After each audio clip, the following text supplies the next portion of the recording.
hello dear friends. എല്ലാവർക്കും അമ്മൂസ് കിച്ചണിലേക്ക് ഒരിക്കൽ കൂടി സ്വാഗതം.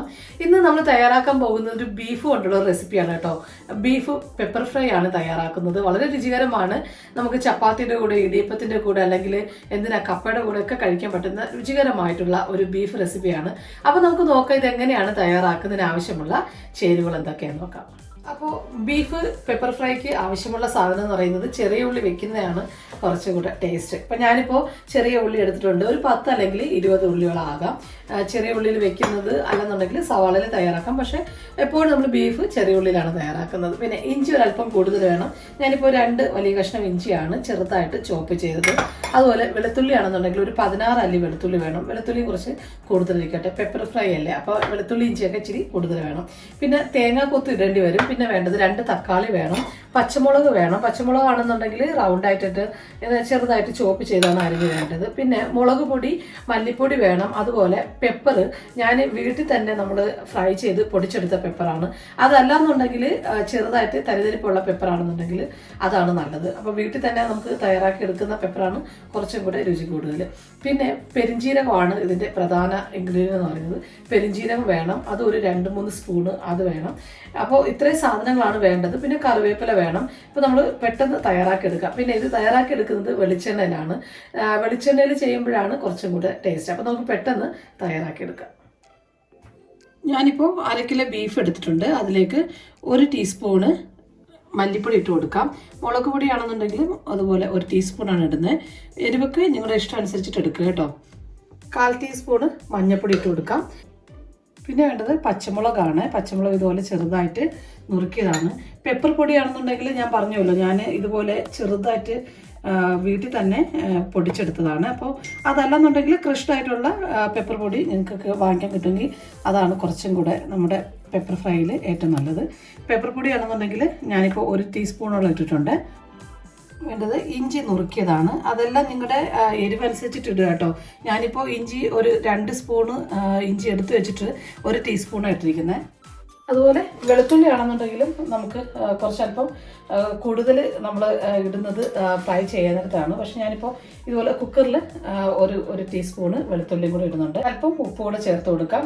ഒരല്പം മതിയാകും, കാരണം നമ്മൾ ഫ്രൈ ചെയ്യുമ്പോൾ കുറച്ച് ബാക്കി ചേർക്കാമല്ലോ. ഇനി ഒരു ടീസ്പൂണ് ഗരം മസാല.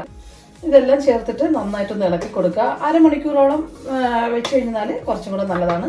അതല്ലാന്നുണ്ടെങ്കിൽ നിങ്ങൾക്ക് ധൃതിയാണെന്നുണ്ടെങ്കിൽ കുഴപ്പമില്ല, നമുക്കിങ്ങനെ തന്നെ കുക്ക് ചെയ്തെടുക്കാം. ഇപ്പം ഞാനൊരു അരമണിക്കൂർ വെച്ചതിന് ശേഷം 1/4 കപ്പ് വെള്ളം ഒഴിച്ചതിന് ശേഷം നമുക്കിത് നന്നായിട്ടൊന്ന് ഒരു 4 വിസിൽ വരെ വേവിച്ചെടുക്കണം. നിങ്ങൾ എടുക്കുന്ന ബീഫിൻ്റെ ഇതനുസരിച്ചിട്ടാണ് കേട്ടോ. പെട്ടെന്ന് വേകുന്ന അത് ആയതുകൊണ്ടാണ് ഒരു 3 അല്ലെങ്കിൽ 4 വിസിലാകുമ്പോൾ ഇത് കറക്റ്റായിട്ട് റെഡിയായി കിട്ടും. അപ്പോൾ ഒരുപാട് വേവുള്ള ബീഫാണെന്നുണ്ടെങ്കിൽ അതനുസരിച്ചിട്ട് വെക്കുക. അപ്പോൾ നമുക്കിതൊന്ന് ഒരു അരമണിക്കൂറത്തേക്ക് മാറ്റി വയ്ക്കാം.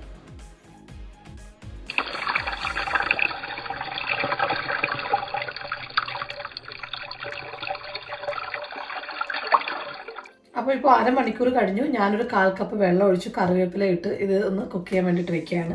ഒരു 4 വിസിൽ വരെ ഒന്ന് കുക്ക് ചെയ്തെടുക്കാം. അപ്പോൾ നമ്മുടെ ബീഫ് റെഡി ആയിട്ടുണ്ട്. വിസിലെല്ലാം പോയി. ഞാനൊന്ന് തുറന്ന് നോക്കുകയാണ്. അപ്പോൾ നന്നായിട്ട് വെന്ത് വന്നിട്ടുണ്ട്. നല്ലവണ്ണം എല്ലാ ഭാഗത്തും മസാല എല്ലാം പിടിച്ച് നല്ലൊരു മണമാണ്. നമ്മുടെ ബീഫ് റെഡി ആയിട്ടുണ്ട്. ഇനി നമുക്കൊരു പാൻ അടുപ്പത്ത് വെച്ച് കൊടുക്കാം. ഞാനിപ്പോൾ 2 സ്പൂണ് വെളിച്ചെണ്ണ ഒഴിച്ച് കൊടുത്തു കേട്ടോ. കാണാമല്ലോ, വെളിച്ചെണ്ണ നന്നായിട്ട് ചൂടായതിന് ശേഷം നമുക്കിതിലേക്ക് 1 സ്പൂണ് വെളുത്തുള്ളി ഇട്ട് കൊടുക്കാം. നേരത്തെ നമ്മൾ അരിഞ്ഞ് വെച്ച വെളുത്തുള്ളി തന്നെയാണ്. പിന്നെ വേണ്ടത് 1 സ്പൂണ് ഇഞ്ചി. അതൊക്കെ നിങ്ങളുടെ അളവനുസരിച്ചിട്ട് ഇടുക കേട്ടോ. എരിവ് ബീഫിനൊക്കെ ഒരല്പം എരിവൊക്കെ നിൽക്കുന്നതാണ് കുറച്ചും കൂടെ ടേസ്റ്റ് അല്ലേ. അപ്പോൾ അതുകൊണ്ടാണ്. പിന്നെ വേണ്ടത് വറ്റൽമുളകാണ്. അതൊരു 4 ചെറുതായതുകൊണ്ട് 4 എണ്ണം മതിയാകും. കറിവേപ്പില വേണം. പിന്നെ വേണ്ടത് തേങ്ങാക്കൊത്ത് ഇതുപോലെ കുത്തി അരിഞ്ഞതാണ്. അതൊരു കപ്പോളം ഉണ്ട്. തേങ്ങാക്കൊത്ത് കൂടെ ഇട്ടതിന് ശേഷം ഇതൊന്ന് നന്നായിട്ട് ഫ്രൈ ചെയ്തെടുക്കാം. ഒന്ന് നന്നായിട്ട് മൂത്ത് വരണം കേട്ടോ. അതുവരെ ഒന്ന് ഫ്രൈ ചെയ്തെടുക്കാം. നമ്മൾ ഈ ഇഞ്ചിയും വെളുത്തുള്ളി അതുപോലെ തേങ്ങാക്കൊത്ത് കൂടെ ഇട്ട് കഴിഞ്ഞാൽ തേങ്ങ ഒന്ന് നന്നായിട്ട് മൂക്കണം കേട്ടോ. ആ ഒരു മണം, ഒരു സ്മെല്ല് നമുക്ക് കിട്ടണം. അപ്പോഴാണ് കറക്റ്റായിട്ട് വരുന്നത്. അതല്ലെന്നുണ്ടെങ്കിൽ തേങ്ങ നന്നായിട്ട് മൂത്ത് കിട്ടത്തില്ല. ഒന്ന് ചെറുതായിട്ടൊന്ന് മൂത്ത് കിട്ടുമ്പോൾ നമുക്കിതിലേക്ക് ചെറിയ ഉള്ളി ഇട്ട് കൊടുക്കാം. ചെറിയ ഉള്ളി അളവനുസരിച്ചിട്ട്, ബീഫിൻ്റെ അളവനുസരിച്ചിട്ട് എടുക്കട്ടെ. ഞാനിപ്പോൾ ഒരു 20 ചെറിയ ഉള്ളി എടുത്തിരിക്കുന്നത്. ഒരല്പം തിക്നെസ് കിട്ടാൻ വേണ്ടിയിട്ടും രുചി കൂടാനായിട്ട് ചെറിയ ഉള്ളി നല്ലതാണ്. അതും കൂടെ ഇട്ടിട്ട് നന്നായിട്ടൊന്ന് വഴറ്റി കൊടുക്കാം. ഇപ്പോൾ ചെറിയ ഉള്ളിയും കൂടെ ഇട്ട് ഇതെല്ലാം കൂടെ ഇട്ടിട്ട് നന്നായിട്ടൊന്ന് വഴറ്റി കൊടുക്കാം. ഇതൊന്ന് പെട്ടെന്ന് വഴണ്ടി കിട്ടാൻ വേണ്ടിയിട്ട് ഒരല്പം ഉപ്പ് ചേർത്ത് കൊടുക്കാം.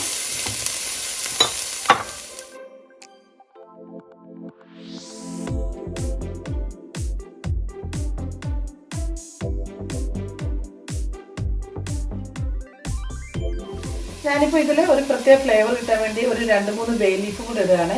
ഇതിപ്പോൾ എൻ്റെ വീട്ടിലുണ്ടായതുകൊണ്ടാണ് പച്ചയും ചുവന്നും ഒക്കെ ഇരിക്കുന്നത്. ബേ ലീഫ് കൂടെ ഇട്ട് കഴിഞ്ഞാൽ ഇതിനൊരു പ്രത്യേക ഒരു മണമാണ്. ബേ ലീഫ് കൂടെ ഇട്ടിട്ട് നമുക്ക് നന്നായിട്ട്, അതൊരു ഓപ്ഷനിലാണ്, വേണമെന്നുണ്ടെങ്കിൽ മതിയാകും. ഇതെല്ലാം കൂടി ഇട്ടിട്ട് നന്നായിട്ടൊന്ന് വഴറ്റാം. ഇതൊന്ന് നന്നായിട്ട് ഒന്ന് വാടി ബ്രൗൺ നിറം ആകേണ്ട ആവശ്യമില്ല. ഒന്ന് ചെറുതായിട്ടൊന്ന് വാടി വരുമ്പോൾ ആ സമയത്ത് നമുക്കിതിലേക്ക് തക്കാളി ഇട്ട് കൊടുക്കാം.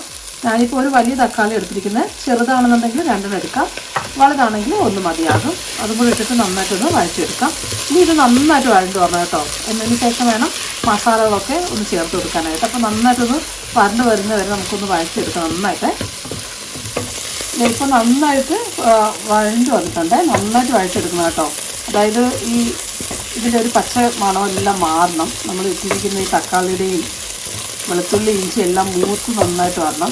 ഫ്ലെയിം മീഡിയം ഫ്ലെയിമിൽ ഇട്ടിട്ട് വേണം വഴറ്റിയെടുക്കാനായിട്ട്. ഇനി നമുക്കിതിലേക്ക് പൊടികളെല്ലാം ചേർത്ത് കൊടുക്കാം. ഇപ്പോൾ നമുക്ക് വീണ്ടും ഒരു 1/2 ടീസ്പൂണ് മല്ലിപ്പൊടി ഇട്ട് കൊടുക്കാം. എരിവാണെന്നുണ്ടെങ്കിൽ സാധാരണ മുളക് പൊടിയാണ്, കാശ്മീരി മുളക് പൊടിയല്ല, അതാണെങ്കിൽ 1 സ്പൂൺ ഇട്ട് കൊടുക്കാം. പിന്നെ വേണ്ടത് മീറ്റ് മസാലയാണ്. നമ്മൾ കുക്കറിൽ അടിച്ചപ്പോൾ ഗരം മസാലയാണ് ഉപയോഗിച്ചെങ്കിൽ ഇപ്പോൾ നമ്മൾ ചേർക്കുന്നത് മീറ്റ് മസാലയാണ് കേട്ടോ. ഇതേ രീതിയിലൊന്ന് ട്രൈ ചെയ്ത് നോക്കുക. പിന്നെ ഇതിൽ പ്രധാനപ്പെട്ട പൊടി എന്ന് പറയുന്നത് നമ്മുടെ പെരിഞ്ജീരകത്തിൻ്റെ പൊടിയാണ്. അത് ഞാൻ ഇതുപോലെ വീട്ടിൽ പൊടിച്ചെടുത്തത് തന്നെയാണ്. അതിപ്പോൾ ഒരു വലിയ ടീസ്പൂണോളം ഉണ്ട്. പെരിഞ്ജീരകത്തിൻ്റെ ഒരു മണം നമ്മുടെ ഈ പെപ്പറിൽ നിൽക്കുന്നത് നല്ലതാണ്. ഇനി ഇതെല്ലാം കൂടി ചേർത്തിട്ട് നന്നായിട്ടൊന്ന് വഴറ്റിയെടുക്കണം. അതായത് ഓയിലൊന്ന് തെളിഞ്ഞ് വരുന്നവരെ നന്നായിട്ടൊന്ന് മൂക്കണം. അതുപോലെ ഒന്ന് വഴറ്റിയെടുക്കാം.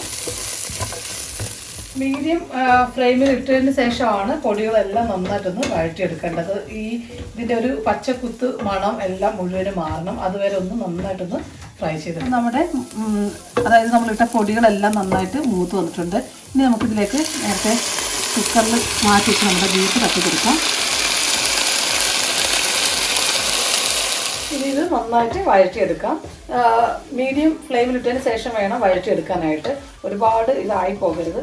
ഇനി ഒരല്പം ഉപ്പ് കൂടെ ചേർത്ത് കൊടുക്കുക. നേരത്തെ ഉപ്പ് ഞാൻ നോക്കിയപ്പോൾ കുറവായിരുന്നു. ഈ സമയത്ത് നമുക്ക് ഉപ്പെല്ലാം ചേർക്കാം കേട്ടോ. പിന്നെ കുരുമുളക് ചേർക്കുന്നത്, പൊടിച്ച കുരുമുളക് ബാക്കി നമ്മൾ ചേർക്കുന്നത്. ഇത് ഏകദേശം ഒന്ന് ഫ്രൈ ആയി വന്നതിന് ശേഷം വേണം കുരുമുളക് ചേർത്താണ് ഇത് വഴറ്റിയെടുക്കേണ്ടത്. അപ്പോൾ ഇപ്പോൾ ഞാനൊന്ന് മീഡിയം ഫ്ലെയിമിൽ ഇട്ട് ഒന്ന് വഴറ്റിയെടുക്കുക. നന്നായിട്ട് ഫ്രൈ ആയി വന്നിട്ടുണ്ട്. ഇനി നമുക്കിതിലേക്ക് കുരുമുളക് കൂടി ചേർത്ത് കൊടുക്കാം. ഇതുപോലെ നല്ല പൊടിച്ച കുരുമുളക് തന്നെ ആയിരിക്കണം. കാരണം ഈ പെപ്പറിൻ്റെ മണമാണ് നമ്മുടെ പെപ്പർ ഫ്രൈക്ക് ഏറ്റവും ടേസ്റ്റ് കൊടുക്കുന്നത്. അത് ചേർത്ത് വഴറ്റിയതിന് ശേഷം നമുക്ക് ഫ്ലെയിം ഓഫ് ചെയ്യാം.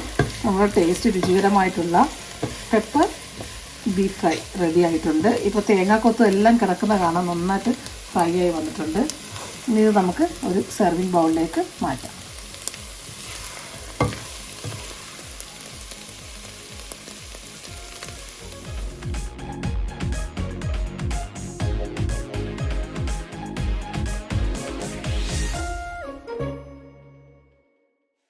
അപ്പോൾ കണ്ടുവല്ലോ എത്ര പെട്ടെന്നാണ് നമ്മൾ ടേസ്റ്റി ആയിട്ട് രുചികരമായിട്ടുള്ള ഒരു പെപ്പർ ബീഫ് ഫ്രൈ തയ്യാറാക്കിയെടുത്തത്. എല്ലാവരും ഇതൊന്ന് ട്രൈ ചെയ്ത് നോക്കണം കേട്ടോ.